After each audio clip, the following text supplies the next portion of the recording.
Hi, in this Spectrum Protect Plus sizing video, we're going to talk about some of the what-if scenarios and how you would alter different values inside of the sizing sheet to customize to meet those scenarios.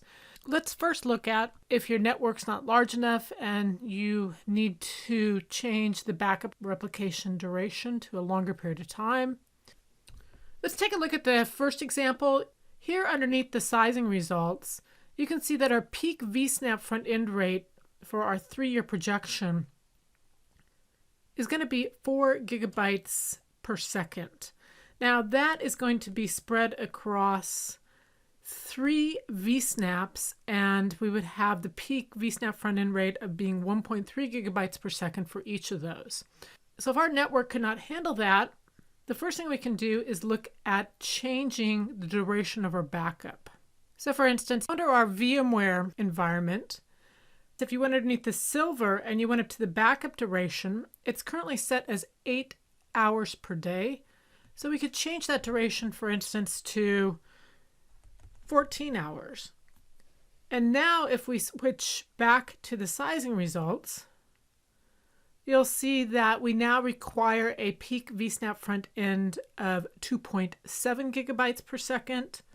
And if you scroll down and look at the peak VSnap front end, that's 0.9 gigabytes per second. So that would work on a 1 gigabyte network there. So that's just one example of how you could adjust the backup duration. And of course, you could do that for your applications as well. Now, another thing to look at would be your replication. So if we scroll down and look at the replication copy, we're anticipating 1.3 gigabytes per second being accommodated. And if that doesn't work, we can once again, for instance, go into the VMware and we could scroll down to the daily replication duration hours and change that. So it's currently set to 12. We could change that, for instance, to 18 hours. And then if you were to go back and look at the sizing results, you would see your peak replication rate is now 1 gigabit per second, which would be more likely to work on a 1 gigabit network. Okay, so that's the first example of how you can manipulate the duration of backups and replications to impact the gigabytes per second you're required to have in this environment. Let's look at the second example where we might require more restores or data reuse on a daily basis. So back in the sizing sheet for the primary, if you think you're going to be doing more than an average number of data restores or data reuse on a daily basis, taking this automatic VSnap reserve might not be sufficient enough. This automatic parameter in this case chose 15% as our target free space. And so if we scroll down and look at how that impacts the sizing of our VSnaps, we can see that that 15% was equivalent to 36 terabytes, which totaled out our physical capacity to 276 terabytes. Now we then divided that amongst 3 VSnaps, each of 100 terabytes. So right off the bat, you know that you've got a little extra fat here because we've actually recommended 3 VSnaps, each of 100 terabytes. So that's 300 terabytes right off the bat. So you already have a little wiggle room. Now, if you don't think that extra fat is going to be enough, you could go up here and adjust this VSnap reserve. And in this case, let's pump it up all the way to 25%. So now if we go look at the numbers of having 25% free space, you can see that that calculates at 60 terabytes and it bumps up our physical capacity to a total of 300.3. And this worksheet blindly then says for 300.3, you'd have to have 4 VSnaps, each of 100. Well, that's a heck of a lot of fat right there, with over 99.7 terabytes of extra free space. You really have to use your eye and say, you know, in this case, a difference of 15% reserve versus 25% reserve, they all come out to be about 300 terabytes, and therefore I should have enough extra fat and enough extra wiggle space in there to accommodate my extra restores or data reuse. Now, obviously, in this example, it worked out nicely with the 300.3, even with 25%. in your example, it might not. It might be very obvious that you do need an additional vSnap to accommodate that. Another thing to consider if you do have a lot of restores or data reuse, if you have a replication site that's just being used for replication, then maybe think about doing restores from there, as long as that is close enough to the proximity and gives you the restore rates you need to the original machines. Our third example is if you want the VADP on a separate machine from your vSnap. In our sizing example, we chose to have the VDAP proxy reside on the vSnap server, and we set that to yes. And what that impacted is when you scroll down, you'll see that you have 3 vSnaps, and each of those would have a VADP soft cap of 12 CPUs dedicated to the VADP. Notice here that your vSnap cores are going to be 23 per vSnap, and that your memory is going to be 120 gigabytes per vSnap.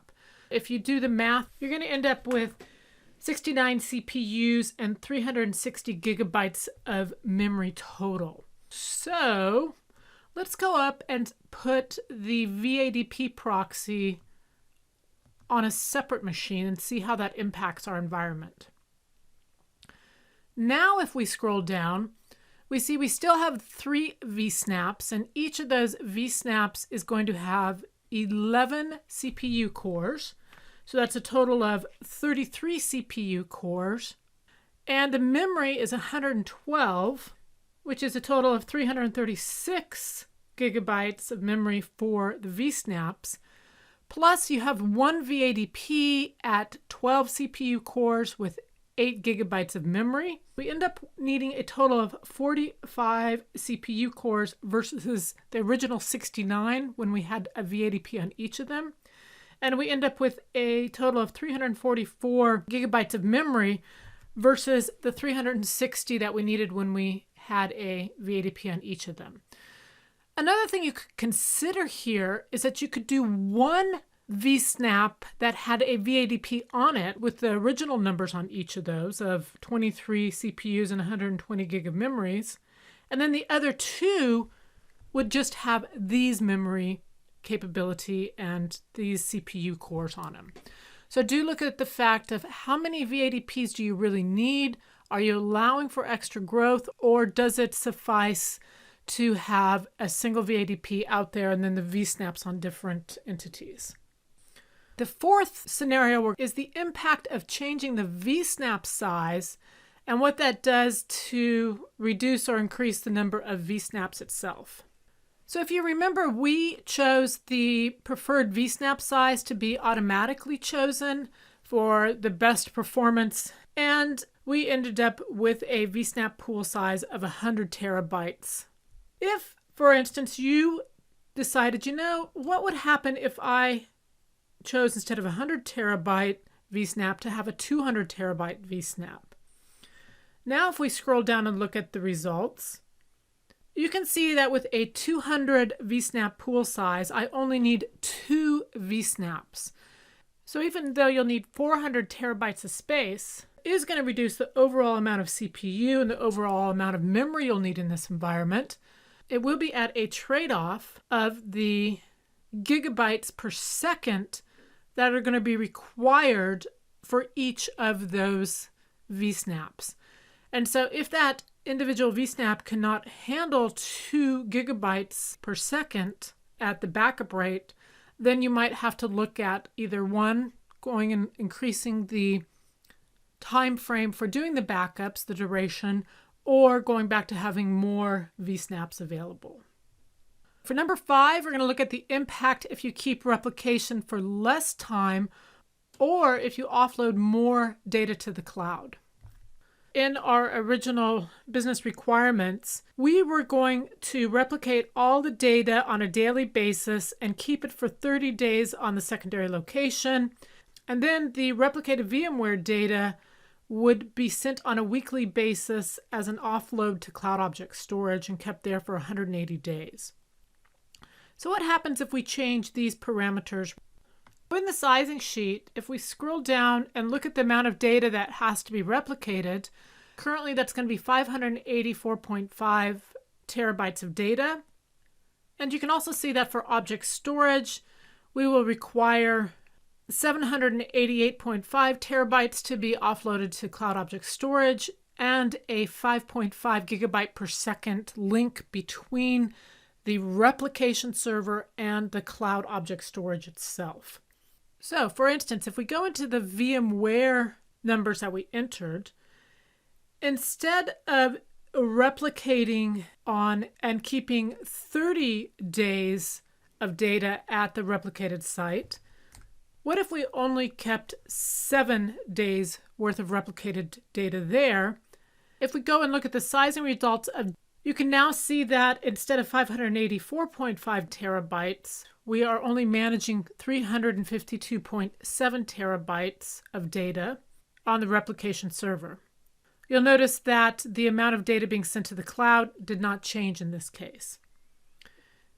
If, however, you decide, I'd really like to keep additional data out on the cloud because I've reduced the amount of data I'm keeping on my replicated site, instead of offloading once a week, I decide to offload once a day and then keep that still for 180 days. Now when I look at the sizing results, I can see that the amount of data being copied to the cloud has jumped up to 1,275 terabytes from the original 788, just because we changed it to a daily offload. So those are a couple other numbers you can manipulate when you look at your replication and your offload to cloud. The final scenario we're going to look at is if you think the dedupe or the compression ratio of a hypervisor, application, or log is not the same as your global value that you set. How can we change that? Currently in our sizer, we have the global option set to have a compression ratio of 2:1 and a dedupe estimator of 1.5:1. And these would impact all of the data that we're sending out. In order to change an individual application, hypervisor, or log's compression or deduplication, go into macros, click on the Unhide Advanced Settings, go ahead and click Run. Underneath the Advanced Settings tabs, you'll see we've got tabs for the VMware, Hyper-Vs, the applications, and the first thing you're going to want to do if you want to change, for instance, the VMware, you'll want to set Use Global Estimates to No. So for instance, you could update the first backup you take, which is usually a full backup because it's all the data, to 50%. And then if you think your incrementals will also dedupe to 50%, you can set that there. Now when we go look at the sizing results, we've reduced our vSnap physical capacity to 234.4 terabytes because of this change. Likewise, underneath the advanced settings, if, for instance, you have log data reduction, if you think that the logs will not compress, you can set that to no. And then if you look at the sizing results, likewise, you'll see the change in the physical estimated capacity.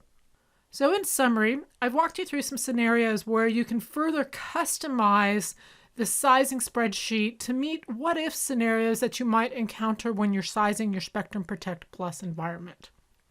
Thank you very much.